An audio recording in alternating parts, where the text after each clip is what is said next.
100%. నేను చెప్పిన జగన్ ఎన్ని జనంలో ఎత్తినా డిఎస్సిని ఆపలేడు రాబోయ్. ఎందుకంటే పారదర్శకంగా నేను నడిపించా. గతంలో పడిన కేసులని తీసుకుని ఏ ఇంజిన్లో పెట్టి ఏ కారణాల వల్ల కేసు పడినాయి, సబర్బాల్ జడ్జిమెంట్, హారిజాంటల్ వర్టికల్ రిజర్వేషన్ అంటే ఏంటి, ఎందుకంటే వెరీ కాంప్లికేటెడ్ సబ్జెక్ట్ అని నేను ముందర నేర్చుకుని స్టడీ చేసి పర్ఫెక్ట్ నోటిఫికేషన్ వేసి భారతదేశ చరిత్రలోనే ఎక్కడ జరగని విధంగా మేము నోటిఫికేషన్ చేశాం. అందుకే 150 రోజుల్లో 16,000 టీచర్ పోస్టులు భర్తీ చేశాం. మళ్ళీ టెట్ ఎగ్జామ్ జరుగుతుంది, డిఎస్సి నోటిఫికేషన్ ఇస్తాం, మళ్ళీ డిఎస్సి ఎగ్జామ్లు జరుగుతాయి, మళ్ళీ టీచర్ అపాయింట్మెంట్లు జరుగుతాయి. దాంట్లో ఎలాంటి సందేహం లేదు. మేము సాక్షి క్యాలెండర్ ఇవ్వట్లేదు, జాబ్ క్యాలెండర్ ఇస్తున్నాం. 10,000 ఉద్యోగాలతో జాబ్ క్యాలెండర్ ఇస్తున్నాం.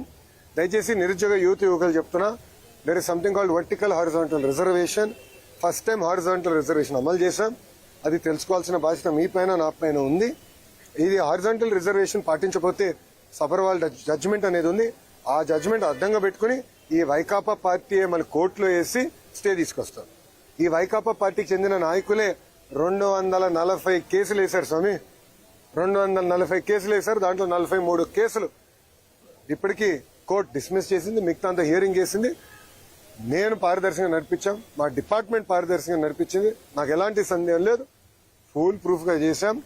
అండ్ వాస్తవంగా మీరు చూస్తే 5 సంవత్సరాలు జగన్ అధికారంలో ఉన్నప్పుడు ఒక్క డిఎస్సీ చేయాల, గ్రూప్ 1 నోటిఫికేషన్ ఇవ్వాల, గ్రూప్ 2 నోటిఫికేషన్ ఇవ్వాల, జాబులు భర్తీ చేయలేదు.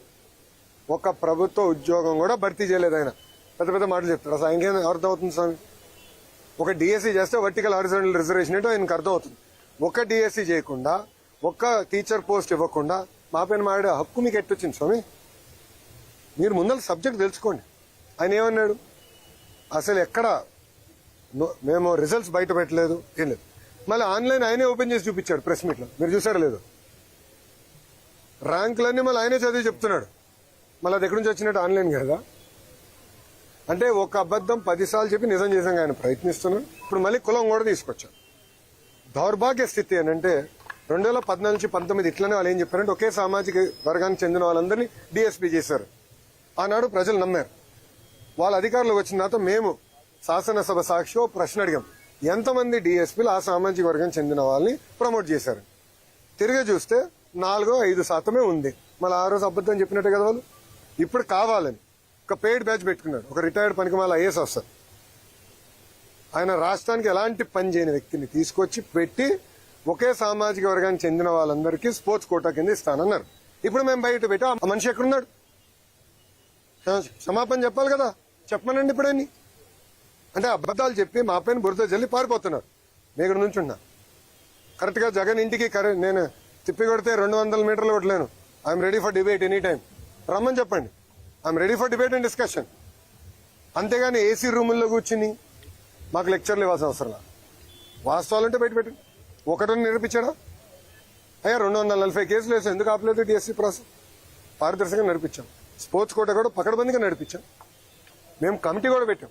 ఎవరికైనా అన్యాయం జరుగుంటే మీరు ఇలా కమిటీకి చెప్పండి.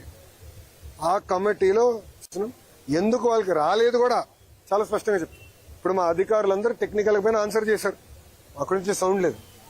జగన్ గారి దగ్గర నుంచి సౌండ్ లేదు. మళ్ళీ అదే అబద్ధం చెప్పడానికి ప్రయత్నిస్తున్నారు. మేము ఇచ్చిన సమాధానానికి దానికి రెస్పాన్స్ మీరు ఇవ్వాలని నేను డిమాండ్ చేస్తాను. థ్యాంక్ యూ మా. జై హింద్.